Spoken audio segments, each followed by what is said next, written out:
बिस्मिल्लाहिर्रहमानिर्रहीम। अस्सलाम वालेकुम डियर स्टूडेंट।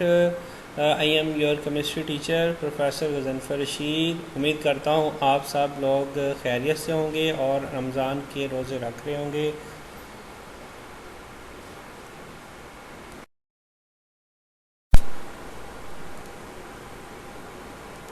स्टूडेंट्स, आज हम डिस्कस करेंगे केमिस्ट्री का जो फर्स्ट फुल लेंथ पेपर हुआ था उसके लॉन्ग क्वेश्चन को आज हम डिस्कस करेंगे कि कौन कौन से लॉन्ग क्वेश्चन थे और उनका क्या क्या सॉल्यूशंस हैं। तो आइए डिस्कस करते हैं first full length paper chemistry को।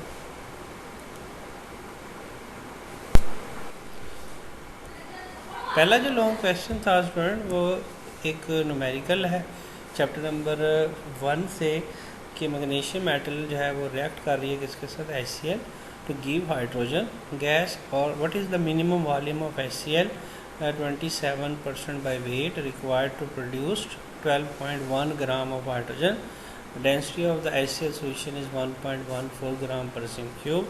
तो ये हमारे पास एक न्यूमेरिकल है। ये बेसिकली एग्जांपल नंबर जो है वो 12 है हमारे चैप्टर नंबर 1 की। तो उसने हमें मिनिमम वॉल्यूम HCl सॉल्यूशन का पूछा हुआ है। वॉल्यूम निकालने के लिए हम जो है वो डेंसिटी का फार्मूला लगाएंगे। Density is equal to mass और वॉल्यूम। डेंसिटी आपको जो है वो गिवन है, ठीक है जी। वॉल्यूम आपने फाइंड करना है। वॉल्यूम फाइंड करने के लिए आप मास वॉल्यूम रिलेशनशिप जो है वो यूज़ करेंगे, या पहले आप क्या करेंगे, हाइड्रोजन का मास आपको गिवन है तो आप हाइड्रोजन के मोल्स निकालेंगे, हाइड्रोजन के मोल से HCl के मोल्स निकालेंगे, ठीक है जी। और उसका वॉल्यूम फाइंड करके आप उसको डेंसिटी से डिवाइड करेंगे तो आपके पास सॉल्यूशन का क्या निकल आएगा, मिनिमम वॉल्यूम आ जाएगा। इसी क्वेश्चन का जो बी पार्ट है क्वेश्चन नंबर 5 का, वो क्या है, major the vapour pressure of liquid bye manometric method. तो मैनोमेट्रिक मेथड से स्टूडेंट हमने क्या फाइंड करना है, हमने लिक्विड का वेपर प्रेशर फाइंड करना है।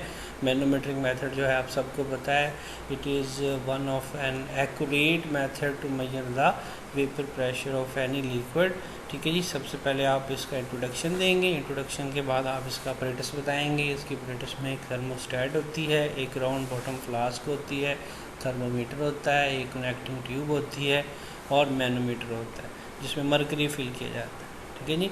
उसके बाद आपने जो है वो इसकी डायग्राम ड्रा करनी है। डायग्राम ड्रा करके बाद आपने प्रोसीजर देना है। प्रोसीजर में क्या है, सबसे पहले हम क्या करेंगे, उस लिक्विड को जिसका वेपर प्रेशर फाइंड करना है उसको फ्लास्क में लेके फ्रीज़ कर देंगे। फ्रीज़ करने के लिए फ्रीजिंग मिक्सचर का इस्तेमाल करेंगे। उसके बाद नेक्स्ट पॉइंट क्या होगा कि हम जो है वो वैक्यूम पम्प का यूज़ करके सारी एयर को रिमूव कर देंगे, ठीक है जी। और उसके बाद लिक्विड को दोबारा जो है वो मेल्ट करके उसको हम उस टेम्परेचर पे हीट करेंगे जिस टेम्परेचर पे आपने उसका वेपर प्रेशर फाइंड करना है, ठीक है जी। जिस टेम्परेचर पे आपने वेपर प्रेशर फाइंड करना है उसी टेम्परेचर पे लिक्विड को हीट करें, उसके वेपर्स बन जाएंगे। वो वेपर्स जो है वो हमने कनेक्टिंग ट्यूब के ज़रिए थर्मोस्टेट्स में जो कनेक्टिंग ट्यूब होगी उसके ज़रिए वो वेपर्स जो हैं वो चले जाएंगे मैनोमीटर में। मैनोमीटर के ऊपर मरकरी के ऊपर प्रेशर लगाएंगे, उस मरकरी लेवल की हाइट में डिफरेंस आ जाएगा। उस डिफरेंस से आप क्या फाइंड कर सकते हैं, वेपर प्रेशर। एंड पे आपने फार्मूला अप्लाई करना है, P is equal to PA plus del H। तो ये हमारा फर्स्ट लॉन्ग क्वेश्चन है। पहला क्वेश्चन न्यूमेरिकल है, एग्जाम्पल है चैप्टर नंबर 14 से, और वेपर प्रेशर फाइंड करना है। उसके बाद क्वेश्चन नंबर 6 सेकंड जो लॉन्ग क्वेश्चन है वो फिर एक एग्जांपल दी गई है चैप्टर नंबर 1 से। एग्जांपल क्या है, sample of liquid consisting of carbon, hydrogen and oxygen subjected to the combustion analysis, और 0.543 ग्राम आपको कंपाउंड का मास दिया गया और उसको जलाने से 1.039 ग्राम कार्बन डाइऑक्साइड और 0.6369 ग्राम वाटर प्रोड्यूस हुआ। What is the determine the empirical formula. तो एम्पिरिकल फार्मूला आपने बेटे फाइंड करना है कंबशन एनालिसिस की मदद से। मास ऑफ कंपाउंड गिवन है आपको और CO2 और किसका मास गिवन है, वाटर का। तो आप सबको पता है एम्पिरिकल फार्मूला निकालने के हमारे पास 4 स्टेप होते हैं। सबसे पहले परसेंटेज कंपोजिशन निकलती है, फिर नंबर ऑफ मोल्स, फिर रेशो और फिर मल्टीप्लाई बाय सूटेबल डिजिट। लेकिन क्योंकि हम यहाँ पे कंबशन एनालिसिस का प्रोसीजर इस्तेमाल कर रहे हैं तो इसलिए हमें फिर जो परसेंटेजेस हैं वो भी कंबशन एनालिसिस के फार्मूले से अप्लाई होंगी। तो आप सब जानते हैं कि परसेंटेज ऑफ कार्बन निकालने के लिए जो फार्मूला है वो ये है, मास ऑफ CO2 और mass of organic compound multiply by 12 44 multiply by 100, इस फार्मूले से आप परसेंटेज ऑफ कार्बन निकालेंगे। और वाटर का जो मैस है इससे आप परसेंटेज ऑफ हाइड्रोजन निकालेंगे, मैस ऑफ वाटर और mass of organic compound multiply by 2 divided by 18 और मल्टीप्लाई कर देंगे 100 से। लेकिन जो ऑक्सीजन की परसेंटेज होगी उसको हम डिफरेंस मेथड से निकालेंगे। डिफरेंस मेथड में हम क्या करेंगे, कंपाउंड की गिवन मैस को 100 ग्राम लेंगे और उसमें से हम परसेंटेज ऑफ हाइड्रोजन और कार्बन को प्लस करके माइनस कर देंगे, तो हमारे पास क्या आ जाएगा, परसेंटेज ऑफ ऑक्सीजन आ जाएगी। तीनों की परसेंटेज के बाद मोल्स निकालें, मोल निकाल के रेशियो निकालें, उसके बाद आपके पास क्या आ जाएगा, एम्पिरिकल फार्मूला। तो this is question number 6 A part. ये हमारे पास आई थिंक एग्जाम्पल नंबर आपकी बुक में 4 सॉल्व किया, वहाँ से देख सकते हैं। इसी क्वेश्चन का बी पार्ट है explain the liquid crystal and their application. तो we know very well liquid crystal जो होते हैं वो इंटरमीडिएट स्टेट्स होती है किसकी, सॉलिड और लिक्विड की, या हम इसको ऐसे भी डिफाइन करेंगे कि a liquid crystal state that exist between 2 temperature, melting temperature और क्लियरिंग टेम्परेचर। ठीक है जी। फ्रेडिक जो था रेनेटीजर ऑस्ट्रियन बॉटनिस्ट, इसने पहली दफ़ा इसको डिस्कवर किया। इसकी आपने 7 एप्लीकेशन लिखनी है। आप लिक्विड क्रिस्टल को as a temperature sensor use कर सकते हैं। लिक्विड क्रिस्टल की एप्लीकेशन है कि आप इसको क्या लोकेट करने के लिए पोटेंशियल फेलियर को जो है वो डिटेक्ट करने के लिए इस्तेमाल कर सकते हैं। इसको मेडिकल डायग्नोसिस में आप इस्तेमाल कर सकते हैं, detection of tumour, cancer, breast cancer. ठीक है जी। इसके अलावा आप इसको लिक्विड क्रिस्टल को एज ए सॉल्वेंट क्रोमेटोग्राफी में यूज़ कर सकते हैं। लिक्विड क्रिस्टल जो है वो एज ए डिस्प्ले हमारी इलेक्ट्रॉनिक डिवाइसेस में यूज़ होते हैं और सीलोग्राफिक डिस्प्ले में यूज़ होते हैं। तो ये इसकी बहुत सारी एप्लीकेशन है, ये आपने हेडिंग देख के लिख देनी है। तो ये हमारा क्वेश्चन नंबर 6 कम्प्लीट हो गया। क्वेश्चन नंबर 5 जो है हमारे पास बच्चों वो है कि ये पार्ट है कि आपने van der Waals equation for real gases derive करनी है। वान डेर वाल साइंटिस्ट था जिसने रियल गैसेस के लिए इक्वेशन बनाई, और इस इक्वेशन को बनाने के लिए उसने क्या किया, उसने जो जनरल गैस इक्वेशन थी PV = nRT, उसमें उसने 2 करेक्शंस की। पहले वॉल्यूम की करेक्शन की और फिर प्रेशर की करेक्शन की। वॉल्यूम और प्रेशर की करेक्शन को आपने करने के बाद उसको जनरल गैस इक्वेशन में पुट करेंगे तो आपके पास वान डेर वाल इक्वेशन जो है वो ड्राइव हो जाएगी। क्वेश्चन नंबर 7 का बी पार्ट है explain the properties of neutrons. Neutrons की बच्चों बहुत सारी प्रॉपर्टीज़ हैं। न्यूट्रॉन की पहली प्रॉपर्टी है कि न्यूट्रॉन जो है अगर फ्री न्यूट्रॉन्स हो तो डिके करते हैं, उसमें हमारे पास प्रोटॉन, इलेक्ट्रॉन और साथ न्यूट्रिनो बनता है। ठीक है जी। इसके अलावा न्यूट्रॉन जो होते हैं ये गैसों को आयनाइज नहीं कर सकते। न्यूट्रॉन जो होते हैं they expel proton from paraffin, water, paper.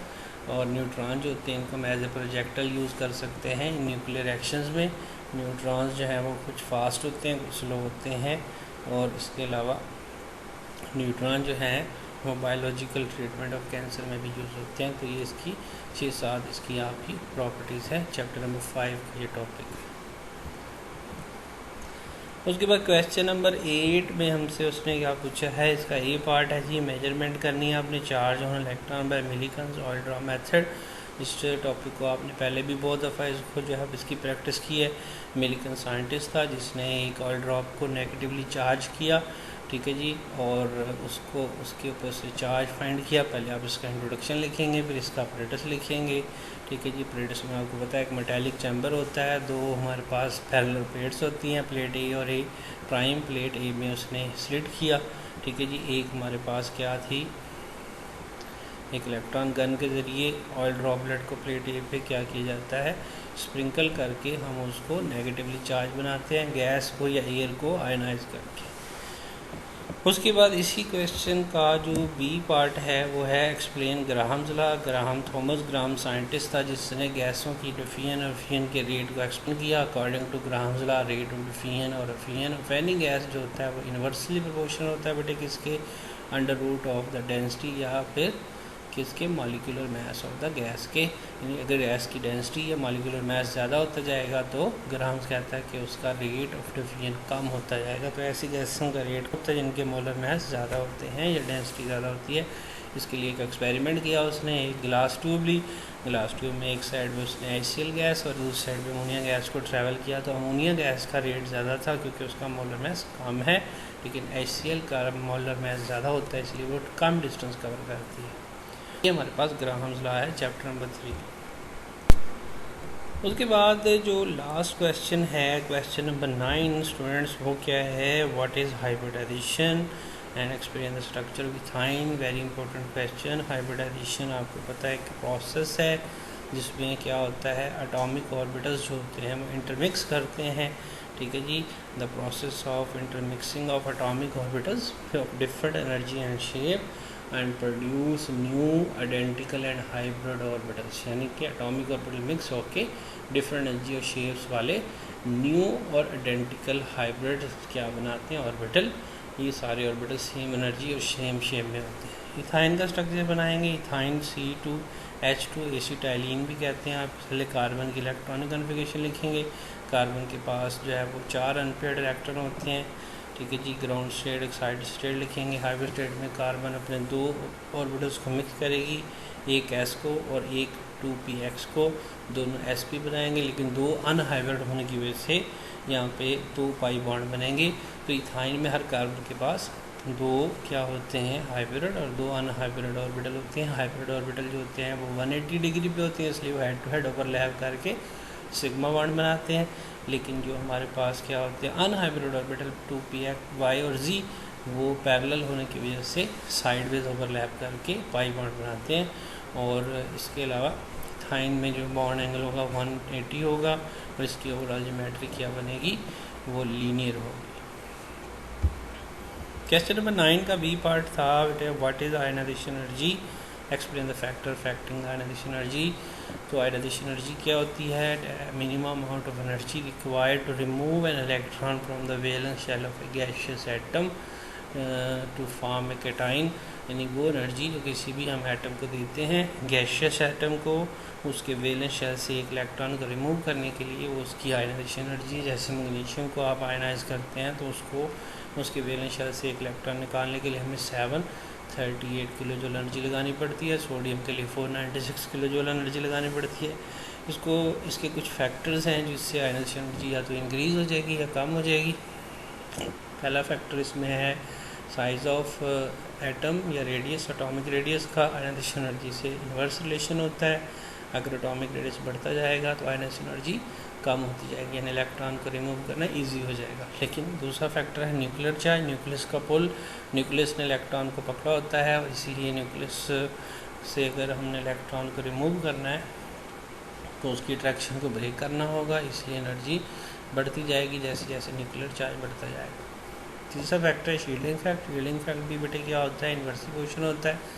जैसे जैसे नंबर ऑफ शेल्स बढ़ेंगे शील्डिंग फैक्ट बढ़ेगा और इलेक्ट्रॉन को रिमूव करना इजी हो जाएगा। और चौथा इसमें जो हमारे पास क्या है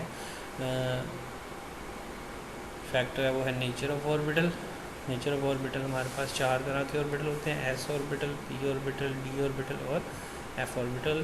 तो ये ऑब्जर्व किया गया कि s ऑर्बिटल से इलेक्ट्रॉन को रिमूव करना डिफ़िकल्ट है, उससे लेस एनर्जी लगेगी p की, उससे लेस एनर्जी लगेगी d की, और सबसे कम आयनाइजेशन एनर्जी उन ऑर्बिटल्स की होगी जो f में इलेक्ट्रॉन जब होगा तो उसको वहाँ से निकालना बहुत ही ईजी होगा। तो ये है जी हमारे long question first chemistry full length paper. अगर फिर भी आपको कोई क्वेश्चन समझ नहीं आया तो आप जो है वो मैसेज करके, ठीक है जी, या टीम सॉफ्टवेयर में आप मुझे जो है वो डायरेक्ट कॉल करके भी पूछ सकते हैं, ठीक है जी। Have a nice day, thank you, Allah हाफ़िज़।